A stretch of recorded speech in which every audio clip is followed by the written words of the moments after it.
अभिष्टा, college के exams में तुम फर्स्ट आना चाहती थी, लेकिन विधि फर्स्ट आ गई और इसीलिए तुमने विधि को मार डाला ताकि स्कॉलरशिप तुम्हें मिल जाए। मैंने एक खास जगह जाकर विश मांगी थी, उसी की वजह से विधि की जान चली गई। तो जरा हमें भी बताओ। ठाकुर बलदेव की पुरानी हवेली में बलदेव भवन।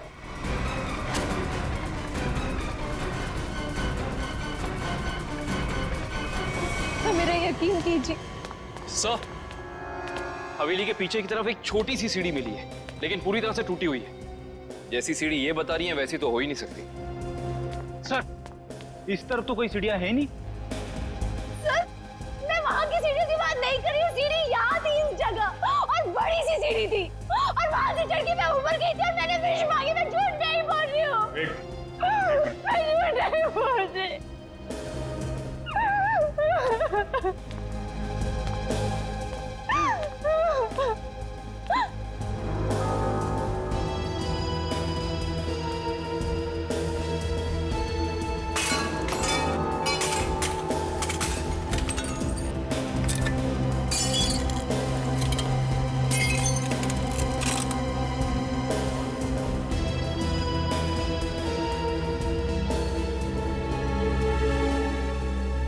आओ अभिष्टा, देखो देखो तुम्हारी सीढ़ी। ये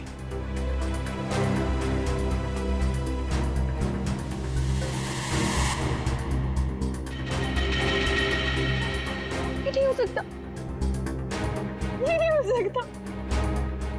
सीढ़ियाँ यही इसी जगह पर थी। किसने कहा था तुम्हें यहाँ इस हवेली में आने के लिए?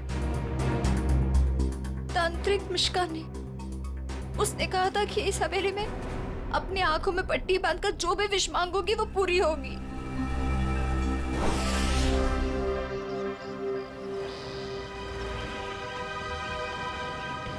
सर, अभिष्टा ने जिस मिश्का तांत्रिक की दुकान के बारे में बताया, वो इसी शॉपिंग सेंटर में।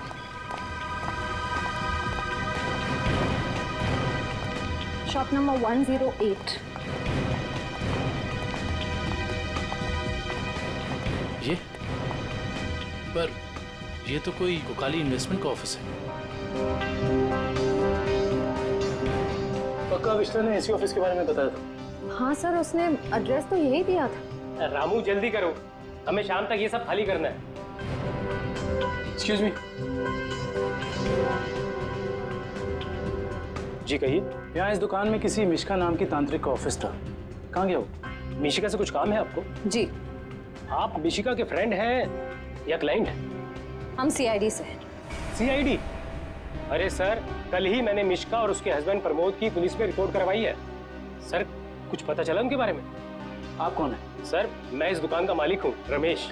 और आपने मिशिका के खिलाफ रिपोर्ट क्यों लिखवाई? अरे सर, 2 हफ्ते पहले मैंने प्रमोद को ये दुकान भाड़े पे दी थी और उसने कोकाली इन्वेस्टमेंट का ऑफिस भी खोला था। और सर, मुझे अगले शनिवार को भाड़ा और डिपॉजिट देने का वादा भी किया था। आप उन्हें जानते थे कि बिना डिपॉजिट और किराए के आपने ये दुकान उन्हें भाड़े पर दे दी? नहीं मैम, मैं तो उनकी मीठी मीठी बातों में आ गया था, लेकिन परसों मैं घूमते हुए यहाँ पे आया तो मैंने देखा कि उसकी बीवी ने ऑफिस में एक तांत्रिक का तामझाम लगा रखा है और ये साइन बोर्ड भी लगा रखा है। फिर मैंने प्रमोद को कहा कि ये सब कुछ यहाँ नहीं चलेगा, तो प्रमोद ने मुझे कहा कि उसकी बीवी ने नया ऑफिस लिया है और 2-4 दिन में वहाँ चली जाएगी। कहीं और शिफ्ट करके क्या दोनों? पता नहीं सर, रातों रात दोनों ने ऑफिस खाली कर दिया और मेरा 15 दिन का भाड़ा तक नहीं दिया सर। आपने जो एग्रीमेंट कराया होगा उसमें उनका पुराना एड्रेस होगा, जरा दिखाइए। सर, एग्रीमेंट तो नहीं बनाया, मैंने सोचा बाद में बना दूंगा। आपके पास उनकी फोटो भी नहीं होगी? नहीं मैम, फोटोग्राफ भी नहीं है। जानते हो ना, बिना एग्रीमेंट के दुकान भाड़े पे देना कितना बड़ा जुर्म है। जानता हूँ सर, गलती हो गई, सॉरी। बस सॉरी बोल दी और बात खत्म हो गई। कब समझेंगे आप लोग? चेहरा याद है उनका? जी सर, चेहरा याद है। उनका स्केच बनवाओ। जी सर। और अभिष्टा से पूछना होगा कि उसे इस मिशिका के बारे में पता कैसे चला।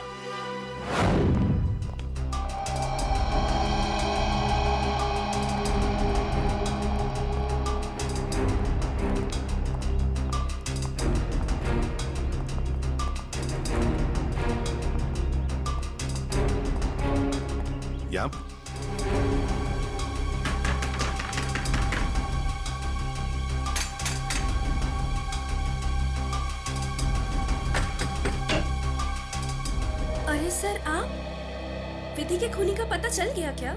बहुत जल्द पता चल जाएगा, लेकिन तुम्हारे पास ऐसी कोई जानकारी है जो हम जानना चाहते हैं?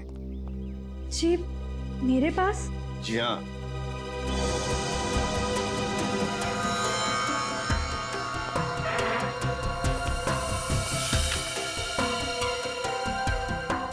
काफी शौकीन लगती हैं आप इन आत्माओं और अलौकिक कहानियों की। जी हाँ, मुझे डरावने उपन्यास और डरावनी फिल्में पसंद है। तुम्ही ने अभिष्ठा को उस तांत्रिक मिश्का के बारे में बताया ना? वो सर, उसका पता मैंने किसी प्रचार वाले पर्चे में पढ़ा था। वो प्रचार वाला पर्चा तो होगा ना तुम्हारे पास? देखो जरा। देखती हूँ।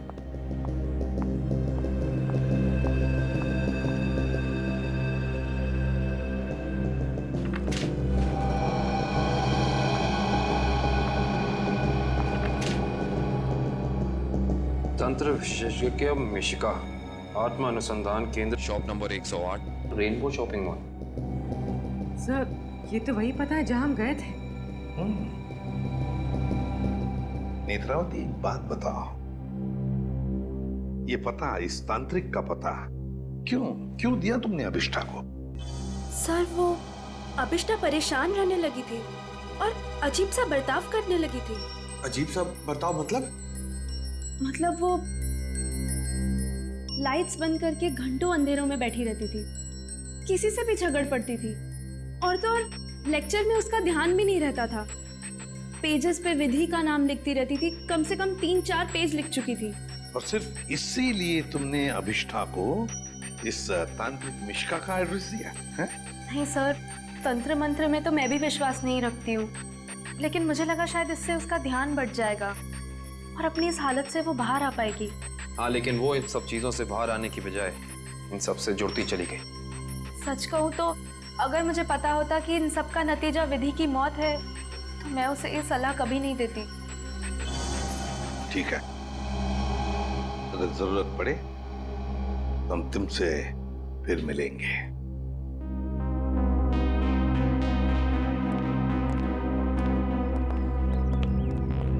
अभिष्ठा जी हमें तुम्हारा रूम चेक करना है। चलिए चलो आइए।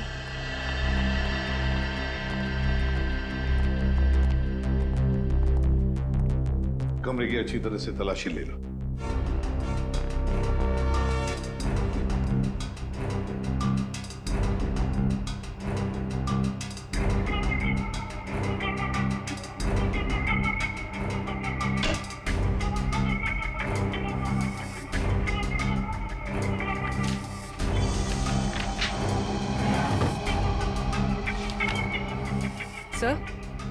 सर ये देखिए, अजीब तरह के पिक्चर्स।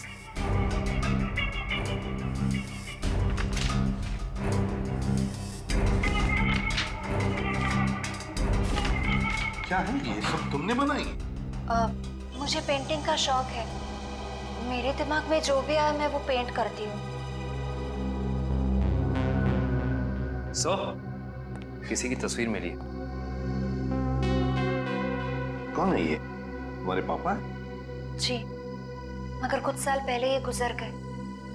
मेरे चाचा चाची ने मुझे पाला है। इनफैक्ट कॉलेज और हॉस्टल का खर्चा भी वो ही देखते हैं। सर हाँ? ये दवाइयाँ मिली।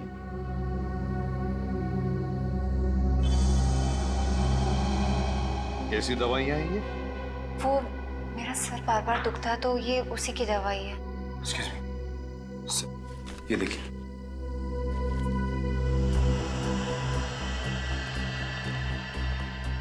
ये दवाइयाँ तो किसी साइकियाट्रिस्ट ने प्रिस्क्राइब की हुई है। सर ये जरूर हमसे कुछ छुपा रही है। हाँ।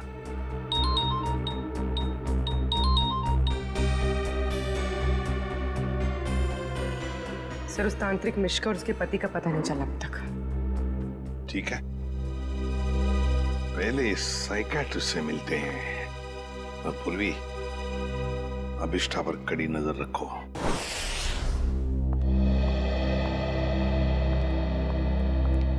Excuse me doctor. अरे आप देखिए, मैं बिना अपॉइंटमेंट लिए किसी से नहीं मिलती हूँ। डॉक्टर, हम लोग सीआईडी से हैं और हमें आपसे कुछ जानकारी चाहिए। जी कहिए। आपकी एक मरीज है अभिष्टा। ओह, अभिष्टा। जी हाँ। क्या वजह थी उसका इलाज आप कर रही थी? पिछले 2 सालों से उसका मानसिक संतुलन ठीक नहीं था, इसीलिए वो उसका ही इलाज करवा रही थी। क्यों? क्या हुआ था उसे? दरअसल उसका एक्सीडेंट हो गया था। एक्सीडेंट? तो क्या उसकी वजह से उसका मानसिक संतुलन बिगड़ गया था? एक्चुअली उन्हीं दिनों उसके पिताजी भी गायब हो गए थे और ये एक्सीडेंट, दोनों बातों ने उस पर बहुत गहरा असर डाला था। अच्छा डॉक्टर, ये बताइए कि आपके ट्रीटमेंट के बाद उसकी हालत कैसे थी? उसकी हालात में तो बहुत सुधार था, लेकिन बहुत गहरे जख्म जल्दी नहीं भरते। तो इसका मतलब अभिष्टा अभी तक पूरी तरह ठीक नहीं हो पाई? हाँ सर, और शायद इसी वजह से वो उन सीढ़ियों की बात कर रही है जो उस हवेली में है ही नहीं।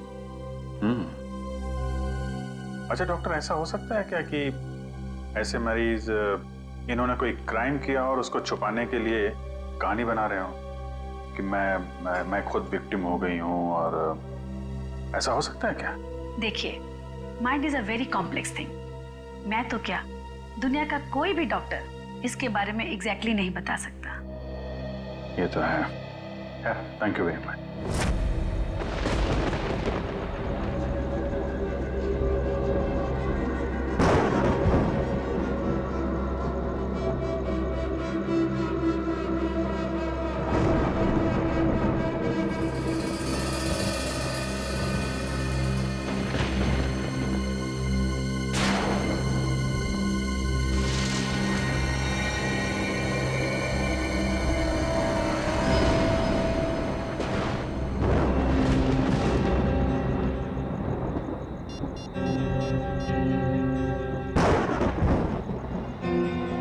Hello ACP sir. सर वो कॉरिडोर में बैठी है, कहीं खोई हुई है। मैंने उस पर नजर रखी हुई है सर। ठीक है पूर्वी, उसके हर मूवमेंट पर नजर रखो, बताते रहना मुझे क्या क्या करती है वो। ओके? जी सर, कुछ भी अजीब होता है तो मैं आपको फोन करती हूँ।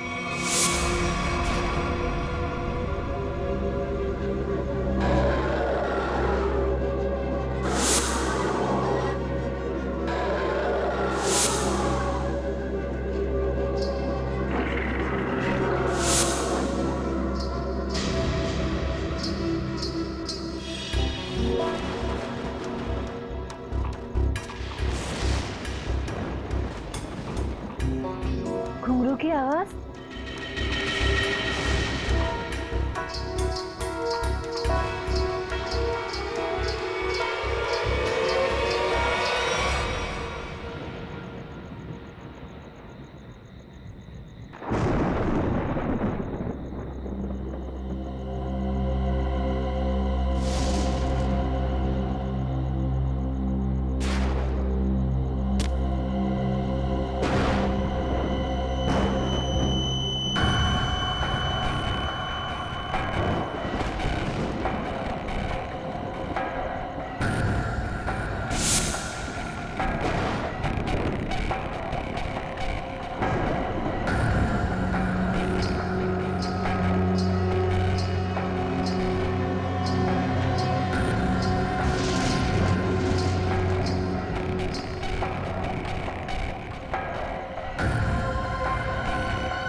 फोन कहाँ है?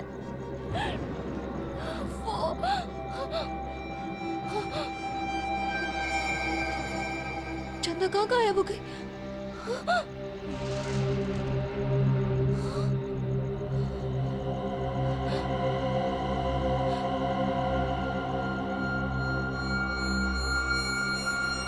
अपने पापा के पास जाओ।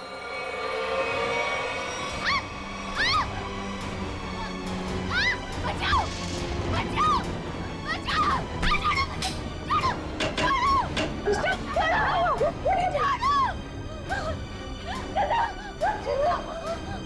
अरे क्या हुआ? मुझे नहीं पता, मैं तो बस अंधेरे में टकरा गई और ये चीखने लगी। मैंने अभी बाहर चंदा को देखा। चंदा? चंदा? चंदा कौन है? कोई नई हॉस्टल में रहने आई है? नहीं नहीं, वो ना लाल साड़ी में है। वहाँ इधर, वहाँ सीढ़ियों के पास। अरे नहीं नहीं, जरूर तुम्हारा कोई वहम होगा। नहीं, ये मेरा बहन नहीं है। मेरे यकीन करो, मैं झूठ नहीं बोल रही हूँ। मैं यकीन करो। Okay okay, wait wait, relax, मैं देखती हूँ।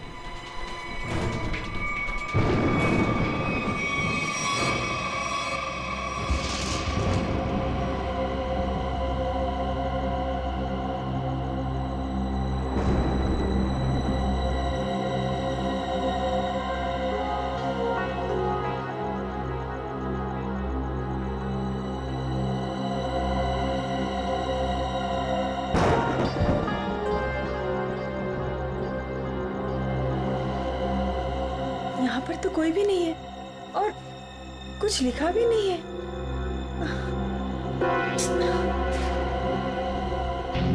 अभिष्टा, वहाँ पर तो कोई भी नहीं है और ना ही वहाँ कुछ लिखा हुआ है। ये वहाँ लिखा हुआ था, साथ कैसे हो सकता?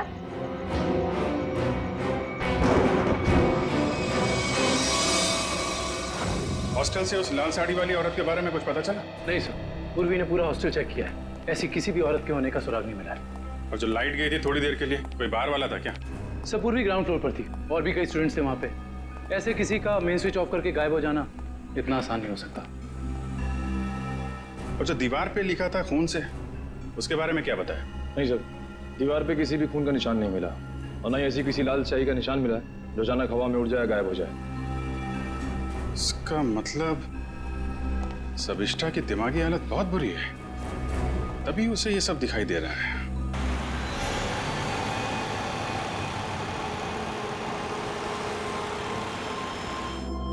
कोई है जो ये साबित करना चाहता है कि ये सारा काम चंदा की आत्मा कर रही है। हो सकता है सर, लेकिन उसने हवेली की सीढ़ी कैसे गायब की?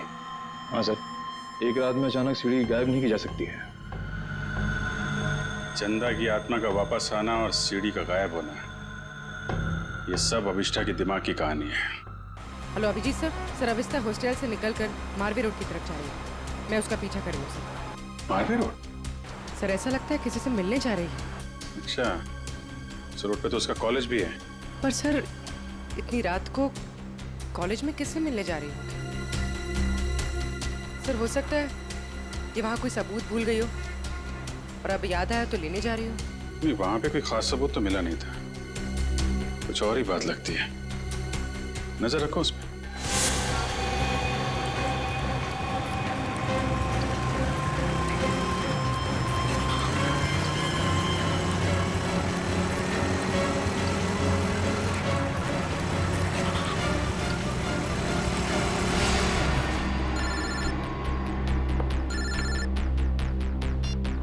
हाँ पूर्वी? सर ये तो शहर से बाहर निकलने वाली एफडी रोड पर जा रही है। FD road? उस तरफ तो जंगल है। सर कुछ समझ में नहीं आ रहा है ये जा कहाँ रही है।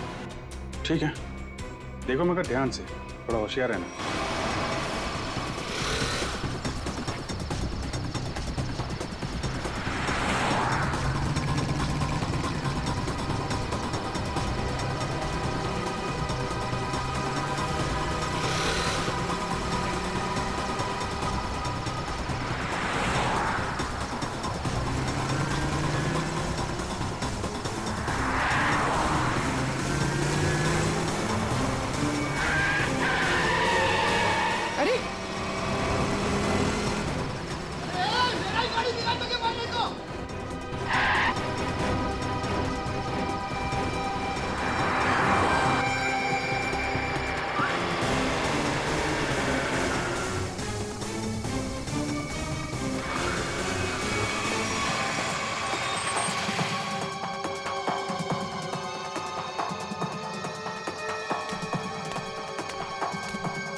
हाँ पूर्वी।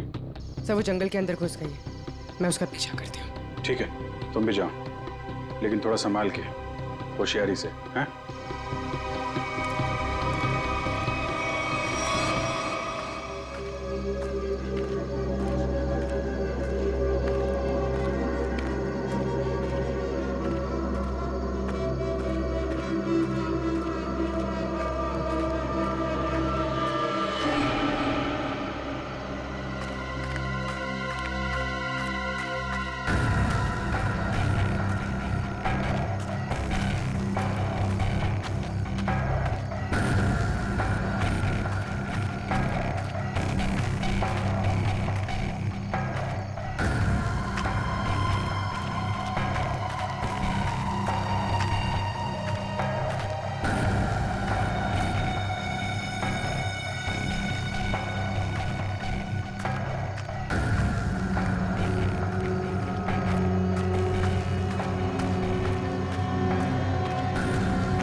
तो अभिष्ठा के पिताजी हैं।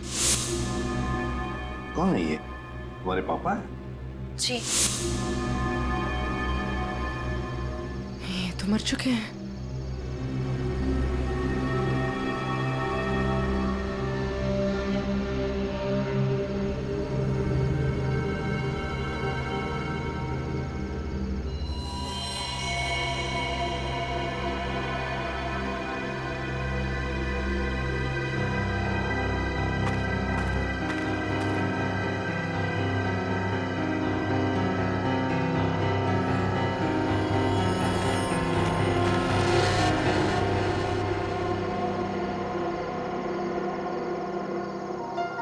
अभिष्ठा,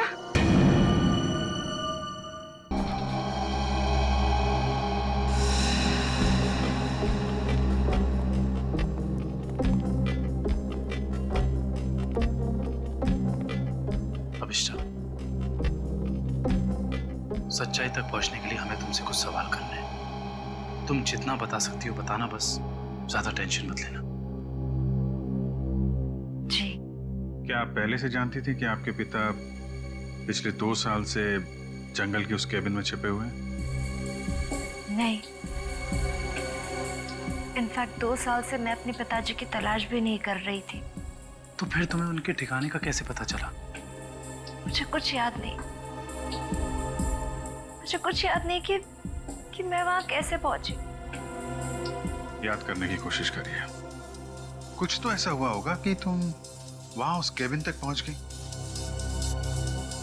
नहीं, मुझे पता नहीं क्यों अचानक मुझे वो जंगल और उस कैबिन के फ्लैशेस दिखाई देने लगे। फ्लैशेस? इसका मतलब वो जगह आपने जंगल में पहले भी कभी देखी होगी। पता नहीं। इंस्पेक्टर पूर्वी बता रही थी कि जंगल में कोई और भी तुम्हारा पीछा कर रहा था, जो तुम्हारे जरिए तुम्हारे पिताजी तक पहुंचना चाहता था।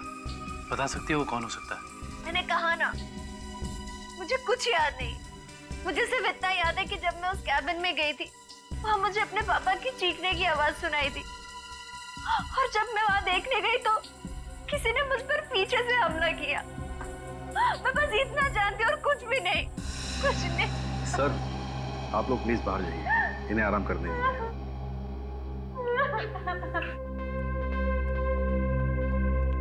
सब अभिष्टा के पिताजी के बारे में ज्यादा कुछ जानकारी मिली नहीं। उस केबिन की छानबीन करते हैं, वहीं से कुछ पता चलेगा। 2 साल तक उसके पिताजी यहाँ छिपे क्यों थे, जबकि उनकी बेटी यहाँ पास ही के शहर में मानसिक तौर पे बीमार थी? सर, अभिष्टा के पिताजी का बैंक स्टेटमेंट मिला।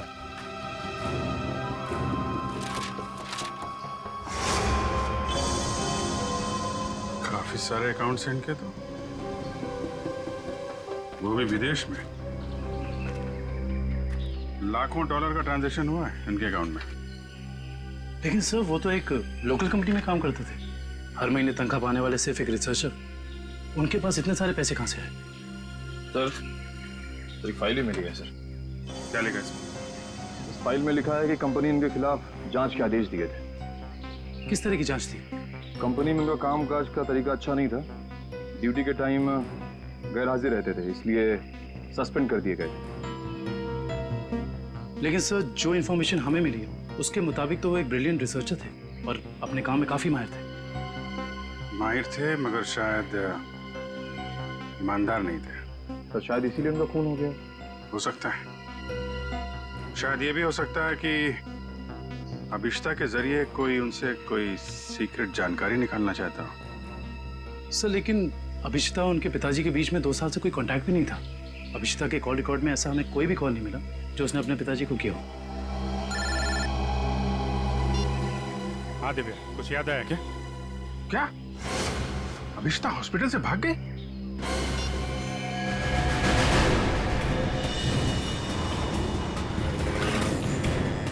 हेलो अभिष्टा, अभिष्टा कहाँ हो तुम? हवेली में? हेलो हेलो अभिष्टा, तुम ठीक तो हो? हेलो हेलो, लगता है अभिष्टा किसी मुसीबत में हवेली में है। वो फोन चालू है मगर वो बोल नहीं रही है।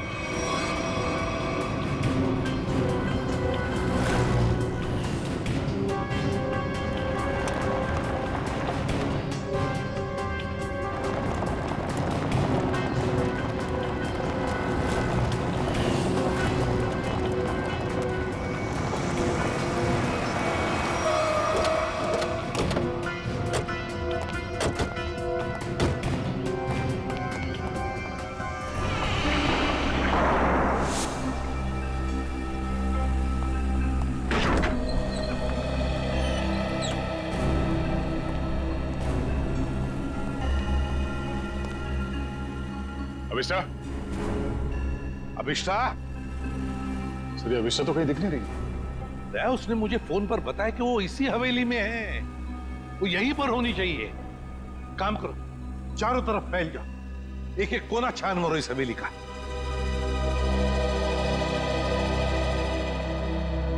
अभिष्टा?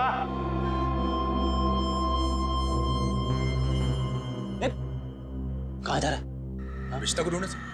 मेरे साथ चल। अभिष्टा का तो पता नहीं है, मगर यहाँ पे आत्मा जरूर होगी। कभी सीढ़ी बनाती है तो कभी गायब कर देती है। इन आत्माओं का कोई भरोसा नहीं होता। मेरे साथ चल चल। लगता नहीं है ये अभिष्टा यहाँ पर आई थी। कैसे हो सकता है? उसने मुझे बताया था कि वो हवेली में ही है, हवेली में। उसका फोन ट्रैक करके देखो।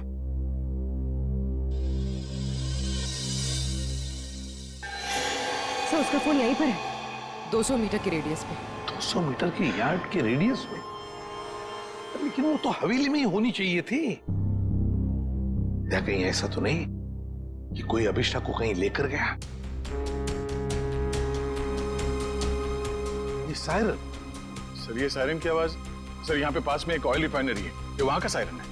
दया, ये सायरन अभिष्टा के फोन पर बड़ी जोर से सुनाई पड़ा था मुझे। इसका मतलब है सर जब आपकी बात हुई थी तो ये अभिष्टा उस ऑयल रिफाइनरी के एकदम करीब होगी। हो सकता है। ऑयल रिफाइनरी की तरफ चलते हैं। फ्रेडी देखो कहां पर है ऑयल रिफाइनरी।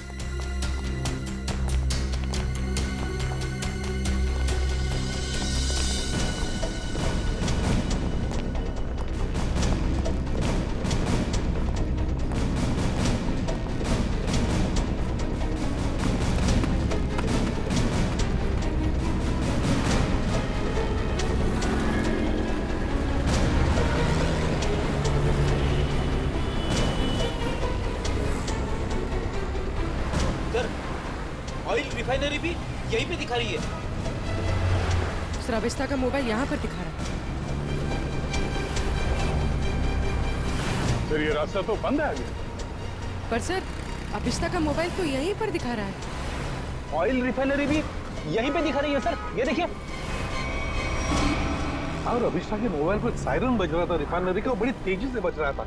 इसका मतलब अभिष्टा यहीं कहीं आसपास में होनी चाहिए। कोई और रास्ता है क्या? देखो जरा।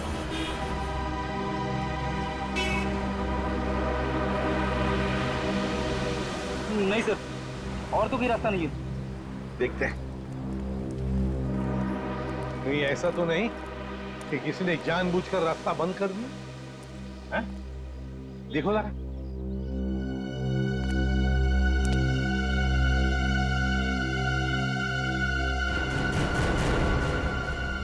नहीं सर, रास्ता जबरदस्ती बंद किया गया है।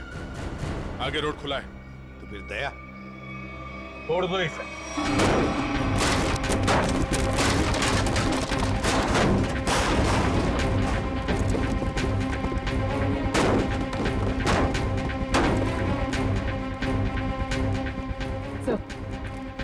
सर मोबाइल यहीं पर है सर।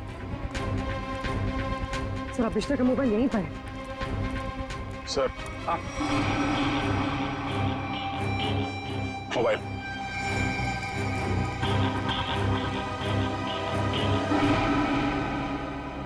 दूसरी हवेली?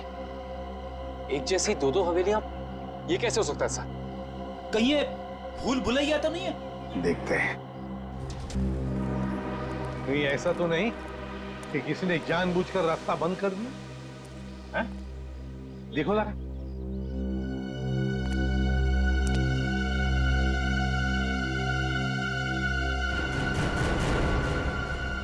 नहीं सर, रास्ता जबरदस्ती बंद किया गया है। आगे रोड खुला है। तो फिर दया छोड़ दो इसे।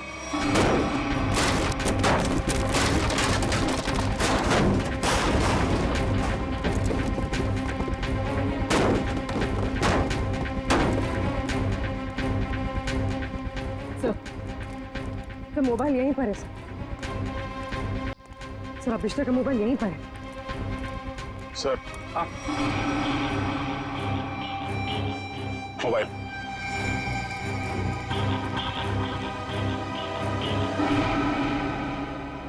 दूसरी हवेली? एक जैसी दो दो हवेलियां, ये कैसे हो सकता है सर? कहीं ये भूल भुलैया तो नहीं है? देखते हैं।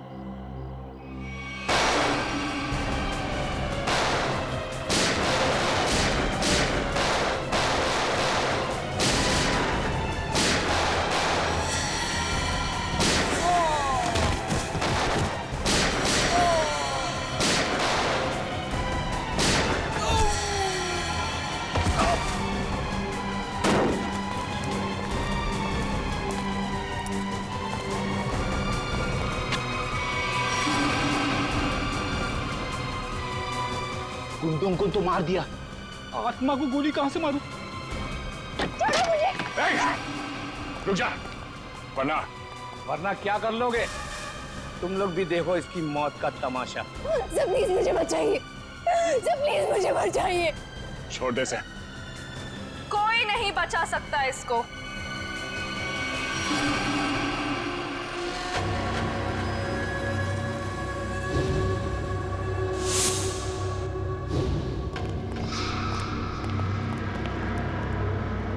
नेत्रावती तुम?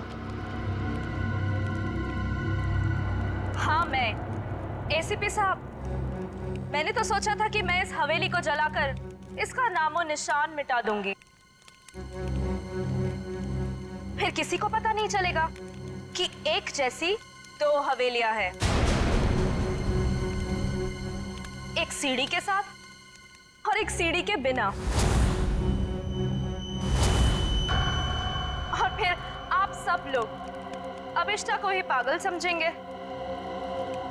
लेकिन अभिष्टा ने यहाँ आकर तुम्हारे प्लान पे पानी फेर दिया। हाँ, लेकिन मैं मेरा प्लान इतनी आसानी से बदलने नहीं दूंगी। तुम ऐसा कुछ मत करना नेत्रावती जिससे तुम्हें जिंदगी भर पछताना पड़े, समझे? पछताओगे तो तुम सब, क्योंकि अभिष्टा के साथ तुम सब मरोगे।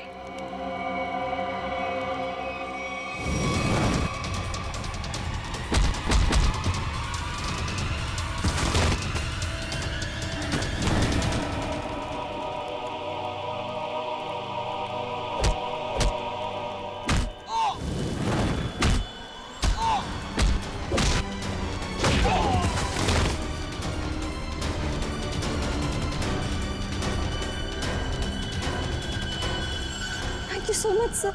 बताओ अभिष्टा, तुम यहाँ वापस क्यों आई? सर जब मैं हॉस्पिटल में थी ना, नेत्रावती मुझसे मिलने आई थी।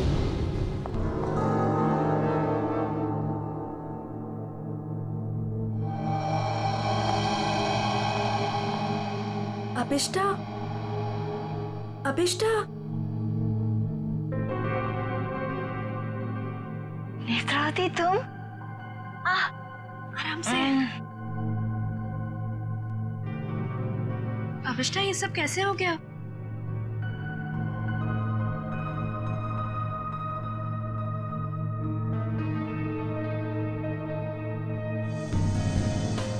मैं कुछ पूछ रही हूँ, ये सब हुआ कैसे?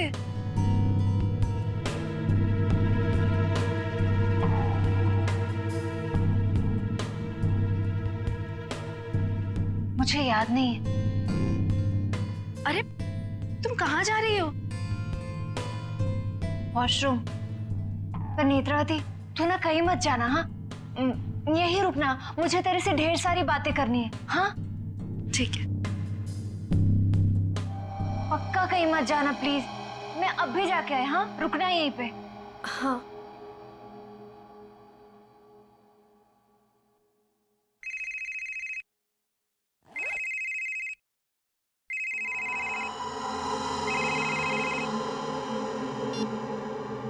हेलो। हाँ हाँ, घबराओ मत, हमारा प्लान कामयाब हो गया।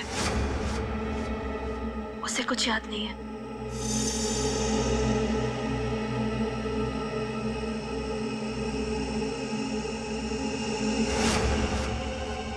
हाँ हाँ, बस यहाँ से निकल के मैं वहीं जा रही हूँ, ठाकुर बलदेव की दूसरी हवेली ना, जिसमें सीढ़ियाँ हैं, गिरवा दूंगी।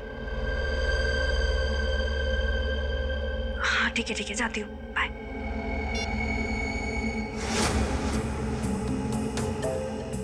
अभिष्टा, हाँ मैं ना निकल रही हूँ, कुछ जरूरी काम है। Okay bye. बाय।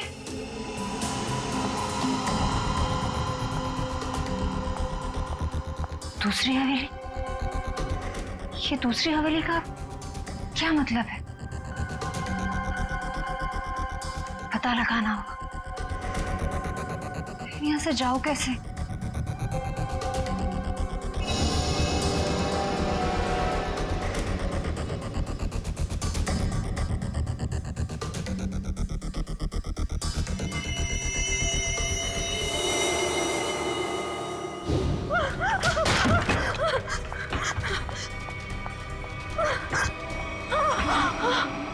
कौन करवा रहा है तुमसे ये सब?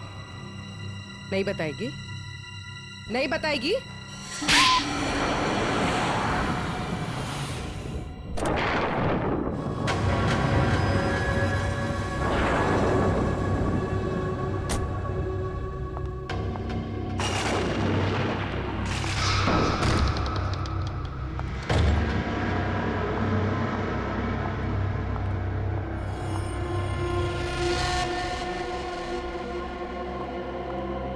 नेत्रा, तुम्हें पता है ना हमारी थोड़ी देर में फ्लाइट है, हमें हमेशा के लिए यहाँ से निकल जाना है। और तुमने ये हवेली जलाई क्यों नहीं अभी तक? माँ, एक प्रॉब्लम है।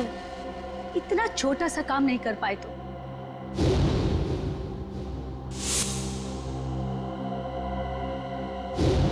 आखिर क्या हो गया? वो अभिष्टा मेरे पीछे यहाँ पहुंची है। इसमें कौन सी बड़ी बात है? उसे भी जला देना था इस हवेली के साथ। वाह सोनिका जी वाह, कितने ऊंचे ख्याल है आप, हैं? शर्म आनी चाहिए। एक डॉक्टर होकर अपनी पेशेंट की जिंदगी के साथ खिलवाड़ किया है तुमने। सीआईडी,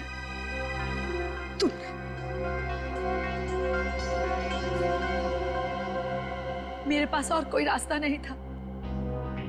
मैंने साइकेट्रिस्ट का काम सिर्फ इसलिए शुरू किया ताकि अभिष्टा की याददाश्त वापस आ जाए और उससे मैं जरूरी जानकारी हासिल कर सकूं। और इसलिए अभिष्टा की याददाश्त वापस लाने के लिए तुमने ये सोचने पर उसे मजबूर किया कि विधि का खून उसी ने किया है ना? हाँ, अभिष्टा अपनी याददाश्त का एक हिस्सा खो चुकी थी एक्सीडेंट में, और उसे वापस लाने के लिए मुझे उससे मौत का खौफनाक अनुभव कराना बहुत जरूरी था। और ये सब पूरा करने के लिए तुमने वो मन्नत पूरा होने वाला खेल रचा और विधि को मार दिया। अभिष्टा के पिता कहाँ रहते हैं उसका पता लगाकर उसे बदला लेना चाहती थी, क्योंकि उन्होंने मेरे पति बुश, जो कि उनके साथ रिसर्च का काम करते थे, उनकी जान लेकर उनके सारे इंपॉर्टेंट डॉक्यूमेंट्स लेकर कहीं छिप गए। हमने उन्हें बहुत ढूंढा पर वो कहीं नहीं मिले। तुम अभिष्टा के पिता से बदला लेना चाहती थी, इसलिए उसकी याददाश्त वापस लाकर उनका पता जानना चाहती थी, है ना? हाँ, हमने बदला ले लिया। डॉक्टर सोनिका, अपने पति की मौत का बदला लेने के लिए तुम दोनों माँ बेटियों ने एक मासूम विधि की जान ले ली। कानून तुम्हें कभी माफ नहीं करेगा। तुम्हें कड़ी से कड़ी सजा मिलेगी, कड़ी से कड़ी सजा।